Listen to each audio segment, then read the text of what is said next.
Hello， 大家好，我就是空调界里边最帅的男人，我要空调小哥。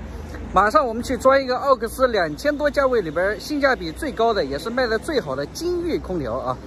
待会儿是一个熟客，看看把这个空调拆开看一下，看看它的配置和做工用料怎么样啊？等会儿一起看一下。奥克斯金域一级能效，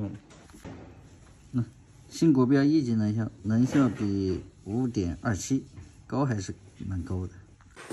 就装这个房间。你这个留的尺寸当时量过的，你肯定是量过的，是不是？对。要不然不可能留的正好。哦，不是，这个好像还大一点。那你这窗帘你是？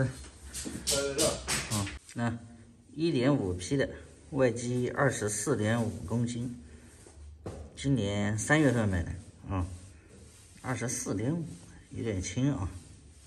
这款空调外机确实有一点点小轻啊。那个你看格力的那个单排的是23.5，这个双排的24.5，就多了1公斤。这强硬啊！啊？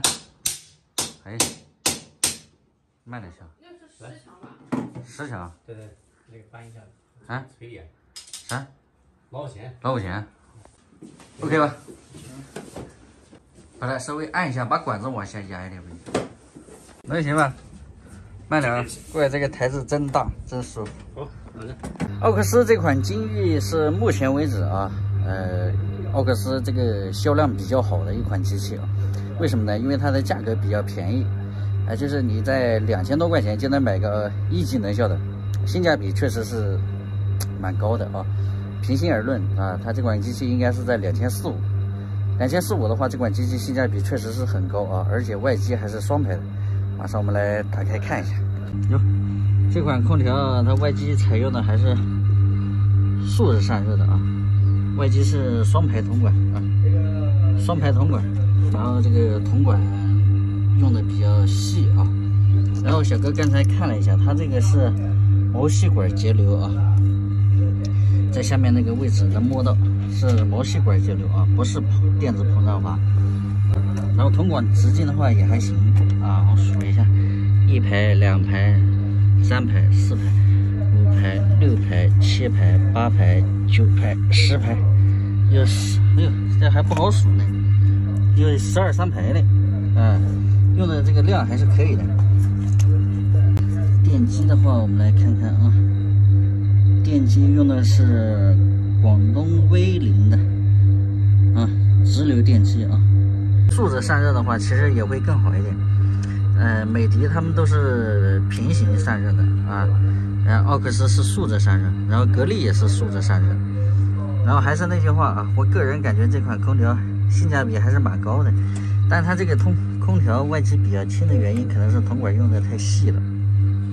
那这款外机它只有24.5公斤，按道理双排铜管应该不值的，但这款空调为什么这么轻？所以这款空调你觉得值不值呢？我觉得值还是蛮值的啊，毕竟便宜，而且又是一个品牌的。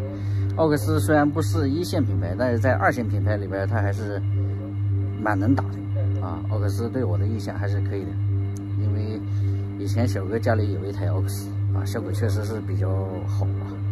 但小哥那会儿买的比较贵，3000多块钱的。还有就是它压缩机排量，的话不好看，看不到。压缩机的话，如果没错的话，都是 GMCC 美制的啊。然后我们现在来看看这个奥克斯的做工怎么样啊？看看它的焊接工艺行不行？好不好？你们说了算啊！小哥有的时候不好讲啊，讲多了到时候厂家找你麻烦就完了。还行啊，中等水平，这个词儿可以吧？中等水平啊。它这个四头阀用的是顿安的啊。小哥为什么老是在说这个24.5公斤？24.5公斤的原因就是因为，我拆了也不少空调啊，在1级能效里边，24.5公斤的双排的，确实我也是头一次见啊。这款空调用料确实可能比较少啊，铜管。还有就是很多时候啊，虽然大家都是铜管，但是铜管的厚度也不一样，重量就不一样。你比如说，同样都是这样一根管子。人家的管壁比较厚，那含铜量就非常高。你这管壁呢薄薄的，就跟那个纸一样的，它就轻。所以这个东西啊，我们也不好评价。但是你看格力的那款单排的，都23.5啊，这个双排的才标24.5，就多了1公斤，这可想而知它的用料在用料上面肯定是要略微逊色一点啊。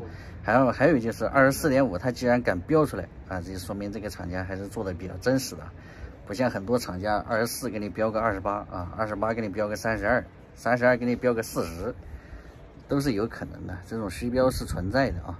现在天气比较凉快啊，我们打的是制热，试一下效果。这个空调我们装好下来了啊，顾客对这个效果还是非常的满意啊。唯一一点就是这个空调的外机比较轻啊，当然它轻归轻，但是效果还是蛮好的啊。至于为什么这么轻呢？小哥也替大家分析过了啊，就比如说铜管的厚度啊，或者这个粗细度啊，都是有一点不一样啊。唯一有点可惜的就是这是一款1级能效的，外机用的是毛细管节流啊。没有使用这个电子膨胀阀，但是它双层的散热器还是不错的啊。